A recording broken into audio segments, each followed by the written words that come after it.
আসসালামু আলাইকুম। আশা করছি সবাই আল্লাহর রহমতে ভালো আছেন। তো সবাই আমরা কম বেশি জানি যে এশিয়া মহাদেশের সবচেয়ে বড় বটগাছ আমাদের ঝিনাইদহ জেলায় অবস্থিত। তো তারপর আজকে পরানপুর নামক একটা গ্রাম আছে, এখানে আমরা আসছিলাম জুম্মার নামাজ আদায় করতে। তো আসার পরে দেখলাম এখানেও অনেক বড় একটা বটগাছ আছে, আপনাদেরকে দেখাবো। এবং যারা দেখছেন ভালো কথা, আর যারা দেখেন নাই তাদেরকে দেখানোর জন্য মূলত এই ভিডিওটা করা।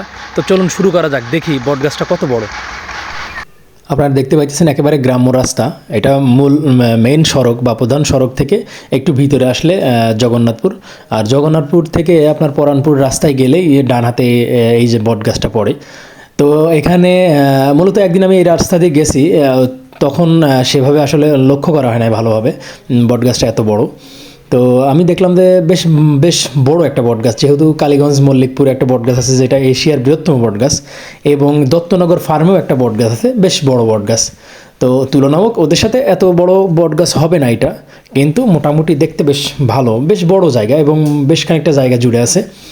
তো এটা এখানে আসলে আপনারা ফ্যামিলি নিয়ে ঘুরতে আসতে পারেন। আসলে পরে আরেকটা সুবিধা আছে, সুবিধাটা হলো এই যে আমাদের এই অঞ্চলে মোটামুটি পরানপুরের ঘটির দই খুবই বিখ্যাত। এই যে গাছটা দেখতেছেন, এই গাছ থেকে মোটামুটি 100 মিটার দূরেই এই পরানপুরের যে ঘটির দই, এই ফ্যাক্টরিটা এখানে অবস্থিত। আপনারা চাইলে ফ্যামিলি নিয়ে এখানে আসতে পারেন, কিছু সময় পাস করতে পারেন এবং যাওয়ার সময় এই ঘটির দই কিনে বাসায় যেতে পারেন।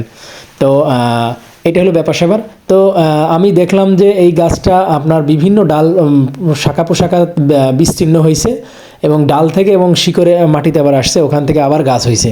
তো এইভাবে মূলত এই বট গাছগুলো বিস্তীর্ণ এলাকা জুড়ে হয়ে থাকে। তো সেই ক্ষেত্রে আমার মনে হয় এই বটগাছটা যদি আরও বেশ কয়েকশো বছর যদি বেঁচে থাকে, তো আমার মনে হয় এটাও অনেকটা জায়ান্ট আকৃতির একটা বটগাছে বটবৃক্ষে পরিণত হবে। আর ভিতরে যাওয়ার পরিবেশটা আসলে মানুষ সচরাচর এর ভিতরে যায় না, যার কারণে ছোটোখাটো রাস্তা থাকলে হয়তো বা ভিতরে যেতে পারতাম। তো যাই না, এই কারণে একেবারে মোটামুটি নিস্তব্ধ দিনের বেলা, কিন্তু তারপরে মনে যাচ্ছে খুবই নীরব একটা নিস্তব্ধ এলাকা, গা ছমছমে পরিবেশও মোটামুটি বলা চলে। তো আর লোকজনও চলাচল খুব কম, যেহেতু গ্রাম্য রাস্তা, এরপরে বেশ খানিকটা গেলে আবার গ্রাম পড়ে। তো সেক্ষেত্রে আমি ছিলাম, সেলিম মিয়া ছিল, ঘুরছি, বেশ ভালো লাগছে এখানে যতক্ষণ ছিলাম, খুবই ভালো লাগছে, চমৎকার একটা পরিবেশ। আসলে এটা না দেখলে বা না আসলে বোঝানো যায়।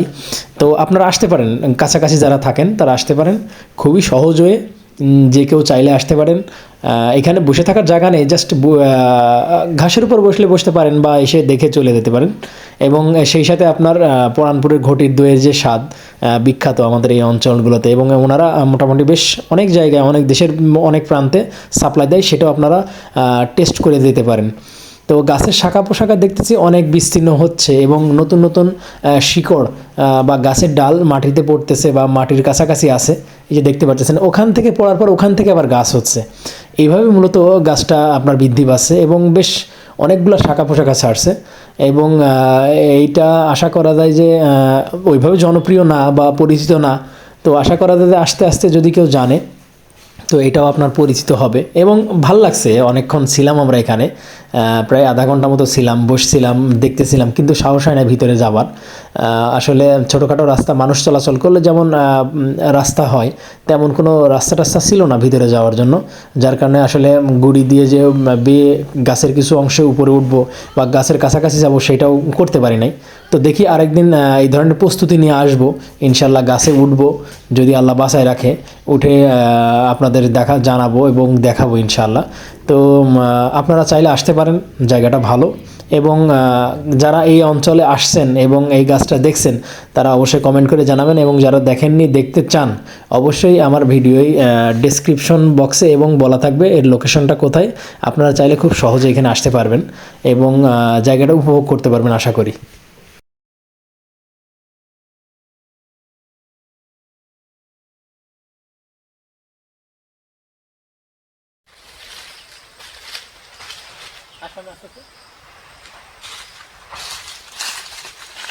তো আমাদের ময়ূর থানার একটা গ্রাম আছে পরানপুর।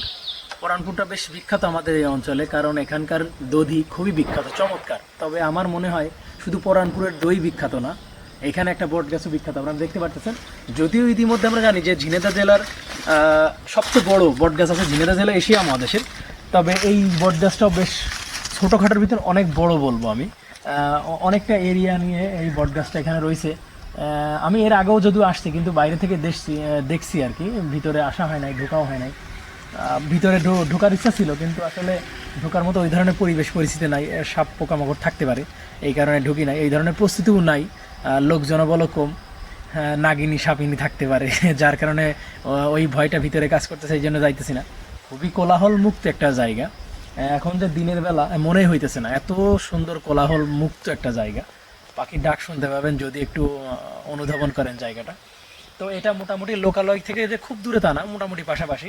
খুবই সুন্দর একটা জায়গা, এই কারণে আমি ভিডিওতে আসলাম। যদি কেউ দেখতে চান এই বট গাছটা, আমি যদি এক্স্যাক্টলি লোকেশন আমি বলি, কোটচাঁদপুর থেকে আসার পরে আপনি কোটচাঁদপুর থানা সারিয়ে আসার পরে 12 মাসি ব্রিজ একটা আছে, ওই ব্রিজটা অতিক্রম করার পরে বাঁহাতে একটা রাস্তা গেছে জগন্নাথপুর গ্রাম বলে।